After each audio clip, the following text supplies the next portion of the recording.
انسان کو فطرتاً اپنے وطن سے بڑی محبت ہوتی ہے اور ہونی بھی چاہیے، اور یہ جذبہ بھی ہونا چاہیے۔ ملک پاکستان یہ اللہ پاک کی بڑی عظیم نعمت ہے جو اللہ پاک نے ہمیں عطا فرمائی ہے۔ ملک پاکستان ایسا ملک ہے کہ جو کسی نورانی تھال کے اندر رکھ کے پیش نہیں کیا گیا کہ لو حضرات یہ ملک پاکستان ایسے قبول فرمائے، بلکہ اس کی بنیادوں کے اندر مسلمانوں کا خون شامل ہے، جس میں چند ماہ کے چند دنوں کے بچے بھی ان کا خون بھی شامل ہے، خواتین کا خون شامل ہے، بیٹیوں کا خون شامل ہے، بزرگوں کا خون شامل ہے، علماء کرام کا خون شامل ہے، سادات کا خون شامل ہے، یعنی اس کی بنیادوں کے اندر یہ خون شامل ہے۔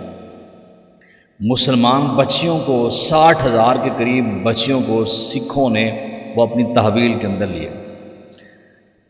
کچھ وہ مسلمان خواتین اپنی عزت بچانے کے لیے ظالموں سے، سکھوں سے، غیر مسلموں سے انہوں نے دریاؤں کے اندر چھلانگیں لگا دی۔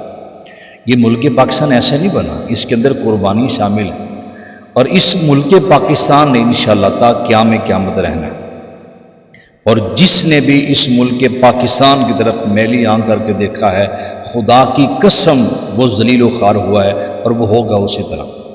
اور جس نے بھی اس وطن کی مٹی کے ساتھ، ملک پاکستان کے ساتھ وفا کی ہے، وہ کل بھی سرخرو تھا، وہ آج بھی سرخرو ہے، وہ کل بھی سرخرو رہے گا۔ ہماری یہ دعا ہے اس ملک پاکستان میں بسنے والے جتنے بھی چھوٹے بڑے ہیں، اللہ سب پر اپنا خاص کرم اور فضل فرمائے، ملک پاکستان کی خیر فرمائے، عالم اسلام کی خیر فرمائے، پوری دنیا میں بسنے والے جتنے مسلمان ہیں اللہ سب کے اوپر اپنا خاص فضل اور کرم فرمائے۔ ہماری ذمہ داری یہ ہے کہ اللہ رب العزت کی بارگاہ کے اندر شکر ادا کریں۔ ہماری ذمہ داری ہے اس ملک پاکستان کے لیے دعا کریں۔ ہاں، ہم مانتے ہیں کہ اس وقت جو موجودہ حالات ہیں وہ بڑے گمبھیر ہیں۔ یہ زیر علاج پاکستان کے بے رحم معالج ہیں، اللہ پاک ان کو ہدایت عطا فرمائے۔ اگر یہ ہدایت کے قابل نہیں ہیں، اللہ ان کو برباد فرمائے، اور اگر ہدایت کے قابل ہیں تو اللہ پاک ان کو ہدایت عطا فرمائے۔